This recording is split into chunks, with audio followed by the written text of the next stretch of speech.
வணக்கம் ஃப்ரெண்ட்ஸ். இப்போ இந்த வீடியோவில் பார்த்தீங்கன்னா, கார் வந்து பார்த்தீங்கன்னா நெறைய பேர் டிரைவ் பண்ண தெரியும். அதாவது வந்து டிரைவிங் பண்ணுறதுக்கு முன்னாடி, நம்ம வந்து கார வெளிய எடுக்கிறோம் எங்கேயாதுன்னா, என்னென்ன நம்ம கார்ல நோட் பண்ணணும், என்னென்ன ஃபாலோ பண்ணணுன்ற பாயிண்ட்ஸ் தான் சின்ன இதா குடுக்க போறேன். இது வந்து பார்த்தீங்கன்னா, காருக்கூட தொடர்புடையது. கார் ஓட்டுறவங்க தான் இத ஃபாலோ பண்ணணும்னு இல்ல. என்னன்னா பேசிக்கா பார்த்தீங்கன்னா, என்ன நம்ம தெரிஞ்சுக்கணும்னா, ஒரு 2, 3 விஷயம் தாங்க. இது வந்து அலட்சியத்தினால நம்ம ரொம்ப சஃபர் ஆகுறோன்றது தான். கார் நான் டிரைவ் பண்றேன் அப்டின்னா, நான் தான் பார்க்கணும் அவசியம் இல்ல. கூட வர்றவங்களும் ரெகுலரா கார் யூஸ் பண்றவங்களும் இத மெயின்டெயின் பண்ணணும். என்னன்னா, ஃபர்ஸ்ட் பாயிண்ட் வந்து பார்த்தீங்கன்னா, டாக்குமெண்ட் பார்க்கணுங்க. நம்ம டாக்குமெண்ட்லாம் கரெக்ட்டா அப்டேட்ல இருக்கா அப்டின்னு பார்த்துக்கணும். நெக்ஸ்ட்டு நான் வர்ற பாயிண்ட் என்னன்னா, ஏன்னா இதில சஃபர் ஆயிருக்கேன். இத அனுபவிச்சிருக்கனால சொல்றேங்க.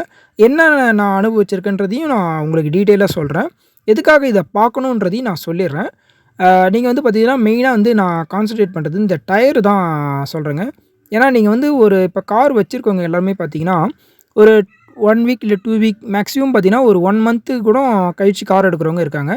அப்படி இருக்கும்போது பார்த்தீங்கன்னா, ஓன் கார் வச்சிருக்கவங்க. அப்படி இருக்கவங்க பார்த்தீங்கன்னா, உங்களுக்கு வந்து டயர்ஸ்லாம் பார்த்தீங்கன்னா, கரெக்ட்டா காத்து மெயின்டெயின் ஆகும்னு சொல்ல முடியாது. ஏன்னா வந்து இது வந்து கார் வச்சிருக்கவங்க கிட்டேருந்து அனுபவத்தில நான் கேட்டு தெரிஞ்சுக்கிட்டது. எனக்கும் த சின்ன அனுபவம்லாம் இருக்கு. நான் சொல்றேன் என்னன்னு. இப்ப கார் வந்து பார்த்தீங்கன்னா, நீங்க 4 வீலையும் செக் பண்ணீங்க. எங்கேயாவது வண்டி எடுக்கிறேன்னா, முன்னாடி வந்து கார் வீல் கரெக்ட்டா இருக்கான்னு செக் பண்ணீங்க. ஏன்னா, ஃபர்ஸ்ட் இன்சிடென்ட் என்னன்னா, நீங்க கார் எடுத்துட்டு எங்கேயாவது மூவ் பண்ணும்போது ஒரு ஒரு ஒரு 300 மீட்டர் அப்படி போம்போது தான் உங்களுக்கு வந்து டயர் சப்போஸ் கவனிக்கலனா, அப்ப தான் உங்களுக்கு தெரியும். ரொட்டேஷன் ஆகும்போது தான் உங்களுக்கு வந்து கார் வந்து பஞ்சரா என்னன்றது தெரியும். இது வந்து ரொம்ப சஃபர் ஆகும். அதேமாரி நீங்க வந்து இந்த கார் வீல் ஏர்லாம் கரெக்ட்டா இருக்கான்னு செக் பண்ணுங்க. கரெக்ட்டானா இது குறிப்பிட்ட பாயிண்ட் கரெக்ட்டா இருக்கணும்னு நம்ம அவசியம் இல்லங்க. ஏர் கரெக்ட்டா இருக்கா, ஏர் இருக்கான்னு செக் பண்ணாலே நமக்கு ஓரளவுக்கு போதும். சுத்தமா வந்து மடிஞ்சு இல்லாம செக் பண்ணீங்க. இதில வந்து நான் பண்றது என்னன்னா, பேசிக்கா வந்து நான் செக் பண்ணுவேன். பட் இருந்தாலும் ரொம்ப தவறு பண்றது என்னன்னா, இது மாரி அடிக்கடி நாங்க இயர்லி மார்னிங் நாங்க வெளிய போம்போது பார்த்தீங்கன்னா, முன்னாடி நாளே செக் பண்ண சொல்லுவாங்க. முன்னாடி நாளே பார்த்துங்க. ஏன்னா இயர்லி மார்னிங் கிட்டத்தட்ட ஒரு 4:00 நாங்க கிளம்புறோம் அப்டின்னா, முன்னாடி நாளே செக் பண்றது தப்பில்ல. ஏன்னா, நம்ம வந்து கிளம்புறதுக்கு ஒரு 1/2 அன் ஹவர் முன்னாடி அப்படி பார்க்குறோம்னா, அந்த டைம்ல நம்ம கிளம்பிட்டு பதட்டமா இருக்கும். நம்ம சப்போஸ் வீல் பஞ்சரா இருந்தா நம்ம மாத்தத்துக்கும் வந்து பார்த்தீங்கன்னா, ட்ரெஸ்லாம் மாத்திருப்போம், சேஞ்ச் பண்ணிருப்போம். அப்போ வந்து கொஞ்சம் சஃபர் ஆகும். இல்ல வந்து ஒரு ஒரு சங்கட்டமா இருக்கும். இதே முன்னாடி நாளே பார்த்துட்டா, நம்ம என்ன பண்ணலாம் அப்படின்னு ஐடியா பண்ணிடலாம். அதனால என்ன பண்ணுவாங்க, எங்க அப்பா சொல்லுவாங்க, "முன்னாடி நாள் செக் பண்ணு" அப்படின்னும்போது, நான் வந்து ஓகே பார்த்துட்டு வருவேன். ஆனா, இதில வந்து மிஸ்டேக் என்னன்னா, நார்மலா பண்றது தான். எல்லாருக்கும் நடக்கிறது தான். இது என்னன்னா, ஸ்டெப்னி நம்ம செக் பண்ண மாட்டோம். ஸ்டெப்னி செக் பண்ணோம்னா, ஸ்டெப்னி வந்து ஏன்னா கார்ல இதுவரைக்கும் மாத்துறது கம்மி தான். ஏன்னா பஞ்சர் ஆவாது. மேக்ஸிமம் ஒரு 6 மாசம், 1 வருஷத்துக்கு தான் பஞ்சர் அது மாரி தான் ஆகும். மேக்ஸிமம் கரெக்ட்டா இருக்கும்போது நாங்க ஸ்டெப்னியே பார்க்குறதில்ல. ஏன்னா 4 வீல் கரெக்ட்டா இருக்கும்போது ஸ்டெப்னி 5வது தான். ஓகே அது கரெக்ட்டா தான் இருக்கும். அது எங்கேயும் ஓட்டல, ஓட்டம் இல்ல அப்படின்னு இருக்கும். அதனால இது மேக்ஸிமம் நெறைய வாட்டி வந்து ஓகே சின்னதா செக் பண்ணிக்கோன்னு ஒருத்தங்க ஐடென்டிஃபை குடுக்கும்போது கூட நான் ஸ்டெப்னிய போய் நோட் பண்றதில்ல. அப்படி இருக்கும்போது பார்த்தீங்கன்னா, ஒரு டைம் இயர்லி மார்னிங் 4:00 கிளம்பி போம்போது பார்த்தீங்கன்னா, ஒரு 1 ஹவர் டிராவல் பண்ணதுக்கப்புறம் பேக் வீல் வந்து பஞ்சர் ஆயிடுச்சு. அப்போ வந்து நான் ஸ்டெப்னி இருக்கு நம்மட்ட மாத்திக்கலாம். ஏன்னா ஸ்டெப்னி வந்து எங்கேயும் ஓடல. பஞ்சரும் எதுவும் இது பண்ணல. அதனால ஒரு பிரச்சனை இல்லன்னு பார்க்கும்போது, ஸ்டெப்னி எடுக்கும்போது பார்த்தீங்கன்னா, ஸ்டெப்னி பஞ்சர் கிடையாது. பட் ஆனா காத்து ஃபுல்லா இறங்கியிருக்கு. அது எதனால இறங்கிச்சுன்னு தெரியல. மவுத் லீக்கா என்னன்னு தெரியல. ரொம்ப நாளா யூஸ் பண்ணாதனாலயா என்னன்னு தெரியல. அது காத்து இல்லாதனால, அப்போ மாட்டவே முடியல. கிட்டத்தட்ட ஒரு 5:00 அப்படி டிராவல் பண்ணிருப்போம். 4 டூ 5 டிராவல் பண்ணியிருப்போம். இயர்லி மார்னிங்கில இந்த மாரி இருக்கும்போது, எங்களால வேற ஒண்ணுமே பண்ண முடியாது. இதுவும் பஞ்சர், ஸ்டெப்னியும் பஞ்சர். அப்ப வெயிட் பண்ணி 8:00 கிட்ட கடை திறந்து மாட்டிட்டு 8 மணிக்கு அப்புறம் தான் நாங்க அந்த இடத்த விட்டு மூவ் பண்ணி போற மாரி இருக்கு. இதில வந்து பார்த்தீங்கன்னா, ரொம்ப ரொம்ப ரொம்ப ரொம்ப போட்ட பிளான் ரொம்ப வேஸ்ட்டு. ரொம்ப டேமேஜ் ஆயிடுச்சு. ஏன்னா, ஒரு வழியில போய் நம்ம நின்னு, அதுக்கப்புறம் பார்த்தீங்கன்னா, 3 ஹவர்ஸ் கிட்ட 2 ஹவர்ஸ்க்கு மேல வந்து சும்மாவே இருந்து கடை திறக்கணும் அப்படின்னு சும்மாவே இருந்து, அந்த இடத்துல டைமும் வேஸ்ட்டு. நாங்க போட்ட பிளானும் போ வேண்டிய இடத்துக்கும் கரெக்டான டைம் போல.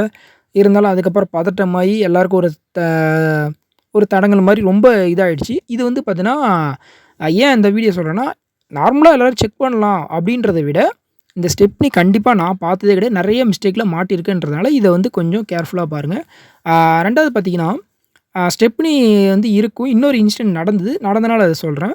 ஒரு டைம் 2 வீலும் பழைய வண்டியில 2 வீலும் மாட்டும்போது பார்த்தீங்கன்னா, 1 பஞ்சர் ஒட்டிட்டு வந்தா மாட்ட முடியும் அப்படின்ற மாரி இருந்தது. அப்ப என்ன பண்ணேன், டூல்ஸ்லாம் வெளிய வச்சுட்டு பஞ்சர் ஒட்டிட்டு மாட்டணும். ஏன்னா, உள்ள எடுத்து வைக்க தேவையில்ல. ஒரேடியா எடுத்து வச்சுக்கலாம் அப்படின்ட்டு மாட்டும்போது பார்த்தீங்கன்னா, அங்க வெளிய இருக்க டூல்ஸ்ல இந்த ஜாக்கி டைட் பண்ற ராட மட்டும் நாங்க விட்டுட்டு, எல்லாத்தையும் எடுத்து வச்சாச்சு. வீட்ல தானே இருக்குது அப்படின்னு விட்டாச்சு. அப்படியே வண்டி போயிட்டுருக்கும்போது பார்த்தீங்கன்னா, ஒரு இடத்துல பஞ்சர் ஆகும்போது மாட்டுறதுக்கு எங்களுக்கு லிவர் இல்ல. இப்ப நீங்க இதில வந்து பார்த்தீங்கன்னா, வண்டி ஓட்டத் தெரியும். பட் ஆனா ஸ்டெப்னி மாட்டத் தெரியலனாலும், நமக்கு வந்து டூல்ஸ் எல்லாமே இருந்ததுன்னா, யாராவது ஒருத்தங்க ரோட்ல ஹெல்ப் பண்ணுவாங்க. நம்ம மாட்டுறதுக்கு. டூல்ஸ் எல்லாம் இருக்கா? ஓகே நாங்க பண்றோங்க அப்படின்ட்டு. தெரியலனாலும். பட் இருந்தாலும் எனக்கு எல்லாமே மாட்டத் தெரியும். பட் டூல்ஸ் இல்லன்னா ஒண்ணுமே பண்ண முடியாது.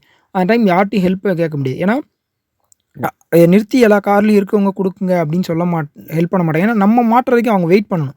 சும்மா ஒரு 2 நிமிஷம் நிறுத்துவாங்க. நம்ம மாட்டணும் அது வரைக்கும் வெயிட் பண்ணணும். வெயிட் பண்ண மாட்டாங்க. இன்னொரு விஷயம் மேக்ஸிமம் இந்த லிவர்லாம் சூட் ஆயிடும். சில டைம் வீல் ஸ்பேனரே இல்லனாலும் சூட் ஆவாது. அதனால இந்த டூல்ஸ் கரெக்ட்டா இருக்கான்னு பார்த்துங்க. ஏன்னா மேக்ஸிமம் இருக்கும். சில டைம் சம்டைம்ஸ் நம்ம வந்து ஏதோ ஒரு ரீசனுக்காக எடுத்து வச்சிருப்போம். அப்போ வந்து மிஸ் ஆயிருக்கலாம். இத பார்த்துங்க. ஏன்னா இந்த 2 இன்சிடென்ட் வந்து ரொம்ப, ரொம்ப, ரொம்ப நடந்தது. இத வந்து ஷேர் பண்ணணும்னு நெனைக்கிறேன். ஏன்னா வந்து ஒரு இன்சிடென்ட் நடக்கும்போது தான் இந்த மாரி நமக்கு வந்து ஒரு பாடமா அமையும். அடுத்தது பார்த்தீங்கன்னா, டாக்குமெண்ட்ஸ் கொஞ்சம் கரெக்ட்டா வச்சுக்கங்க. ஏன்னா டாக்குமெண்ட்ஸ் பார்த்தீங்கன்னா, நம்ம வந்து அடிக்கடி பண்றது கிடையாது. ஒன்ஸ் ஒரு டைம் டேட் வந்து செக் பண்ணிக்கங்க கரெக்ட்டா. டாக்குமெண்ட்ஸ் கரெக்ட்டா வச்சுங்க. சாஃப்ட் காப்பி இருந்தாலும் சரி, உங்களுக்கு ஹார்ட் காப்பி இருந்தாலும் டேட் கொஞ்சம் செக் பண்ணிங்க. இதெல்லாம் வந்து கொஞ்சம் சஃபர் ஆனனால நான் வந்து உங்களுக்கு இந்த ஒரு இதுக்காக சொல்றேன். நீங்க வந்து பார்த்தீங்கன்னா, இந்த இந்த டயர்ல வந்து ரொம்ப நாங்க சஃபர் ஆயிருக்கோம். அதேமாரி மேக்ஸிமம் பார்த்தீங்கன்னா, உங்களுக்கு டயர்ல வந்து நீங்க கரெக்ட்டா நல்ல டயரா போட்டுங்க. ஃப்ரண்ட்டும் சரி, பேக்கும் சரி. ஃப்ரண்ட்ல வந்து நல்ல டயரா போட்டா ஒரு பிரச்சனை கிடையாது. பேக் கூட எப்படி கூட பார்த்துக்கலாம். ஏன்னா மேக்ஸிமம் பேக் வந்து டயர் வெடிக்காது. டயர் பஞ்சர் ஆவாது. ஏன்னா லோடு பார்த்தீங்கன்னா, உங்களுக்கு வந்து ஃப்ரண்ட்ல தான் இருக்கும். பேக்ல கம்மியா தான் இருக்கும். உங்களுக்கு நல்ல டயரா ஃப்ரண்ட்ல போட்டீங்கன்னா, ஒரு பிரச்சனையும் இருக்காது. இத கொஞ்சம் ஃபாலோ பண்ணீங்க. ஆ நெக்ஸ்ட்டு நான் வந்து மெயினா செக் பண்றது என்னன்னா, இப்போ வந்து பார்த்தீங்கன்னா, திடீர்னு வந்து ஒரு நாளைக்கு முன்னாடி எனக்கு வெளிய போணும் நாளைக்கு அப்படின்னு சொன்னாங்கன்னா, கார்ல வெளிய போறோம் அப்படின்னு எங்கேயாவது சொன்னாங்கன்னா, நான் வந்து செக் பண்ண வேண்டியது என்னன்னு பார்த்தீங்கன்னா, பழைய காரா இருந்தா வந்து என்னன்னா, ஸ்டார்ட் கூட பண்ணி பார்க்க மாட்டேன். ஓகே எல்லாம் கரெக்ட்டா இருக்குன்னு. இப்போ வந்து இந்த கார்ல பார்த்தீங்கன்னா, சென்சார் மாடல்னால வண்டி ஸ்டார்ட் ஆகுதான்னு செக் பண்ணிப்பேன். 2வது விஷயம் நான் என்ன பார்ப்பேன்னு பார்த்தீங்கன்னா, ஹெட்லைட். இந்த ஹெட்லைட் இதுதான் நான் செக் பண்ணிப்பேன். ஏன்னா, நம்ம வண்டிக்கிட்ட பார்த்தீங்கன்னா, எலி தொல்லை அதிகமா இருக்கு. எனக்கு வந்து மத்தது கூட ஓரளவுக்கு நான் சமாளிச்சுருவேன். மத்ததெல்லாம் ஏதாவது ப்ராப்ளம் அப்டின்னாலும், ஹார்ன் அடிக்கல, மத்த இது ஆச்சுன்னா ஏன்னா ஒரு அர்ஜென்ட் நம்ம வந்து வண்டி கிட்ட வரதுக்கே டைம் இல்ல, நம்ம பிஸியா இருக்கோம் அப்டின்னாலும், இந்த 2 மட்டும் நான் கண்டிப்பா வந்து ஸ்டார்ட்டிங் பார்த்துப்பேன். ஏன்னா பழைய வண்டியா ஸ்டார்ட் ஆயிடும். அது பிரச்சனை கிடையாது. லைட் மட்டும் எரியுதான்னு செக் பண்ணிப்பேன். ஏன்னா ஹெட்லைட் வந்து ஒயர் கட் ஆயிட போகுது, ஏதாவது எலி கடிச்சு கட் ஆயிருக்க போகுது அப்டின்ட்டு. அது மட்டும் நான் வந்து பார்ப்பேன். என் மைண்டுக்கு வரது டக்குனு அது. இன்னும் நெறைய டிஃபெக்ட்லாம் இருக்கு. பட் ஆனா இது வந்து நம்ம லைட் இல்லாம போயிட்டு, அங்க ஒண்ணும் பண்ண முடியாது. எந்த இடத்துல ஒயர் கட் ஆயிருக்குன்னு நம்ம செக் பண்ண முடியாது. லைட் எதுன்னு செக் பண்ணிப்பேன். இப்ப ரீசென்ட்டா வண்டி ஸ்டார்ட் ஆகுதா, 2வது ஹெட்லைட் எரியுதான்னு செக் பண்ணிப்பேன். மத்த லைட்லாம் எரியல, இல்ல வந்து வேற ஹார்ன் ஒர்க் ஆவல அப்டின்னாலும் நான் வந்து சமாளிச்சுக்கலாம் அப்டின்றது இருப்பேன்.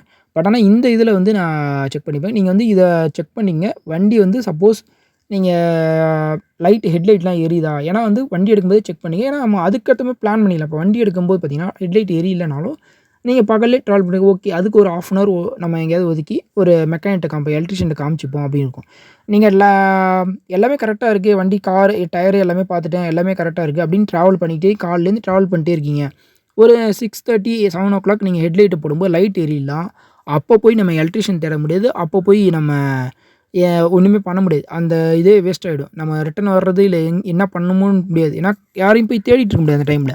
நம்ம வந்து ட்ராவல் பண்ணும்போதே வந்து காலைலேருந்து தெரிஞ்சுச்சு. ஓகே நம்ம எங்க கேப் கிடைக்குதோ, இல்ல எந்த இடத்துல எலக்ட்ரீஷியன் இருக்கோ அங்க பார்த்துக்கலாம். செக் பண்ணிக்கலாம்னு இருக்குங்க. அதனால இதெல்லாம் கொஞ்சம் நோட் பண்ணிக்க. இதெல்லாம் வந்து என் வண்டியில நான் ஆ ஃபாலோ பண்ணாம விட்ட ஃபால்ட்டால நான் வந்து ரொம்ப சஃபர் ஆயிருக்கேன். இத கொஞ்சம் மெயின்டெயின் பண்ணிங்க. Thank you friends. இந்த ஐடியாலாம் வந்து நெறைய பேருக்கு யூஸ் ஆகும்னு நெனைக்கிறேன். நம்ம சேனல ஃபாலோ பண்ணுங்க, சப்ஸ்கிரைப் பண்ணுங்க, சப்போர்ட் பண்ணுங்க.